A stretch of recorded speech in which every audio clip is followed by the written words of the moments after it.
What you got, Robert?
Day sailing, Rob?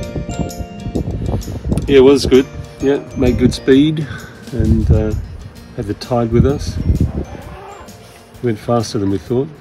And this is a good anchorage, good place to end up the, in the day. Where are we now? Tomahawk Bay, northeast Tasmania. So we had a bit of a tidal run around Cape Portland, which was good, and handled it okay. So it was great to get away from the anchorage after 3 days, 3 nights sheltering from the gale. This is a lovely spot, good place to spend the night.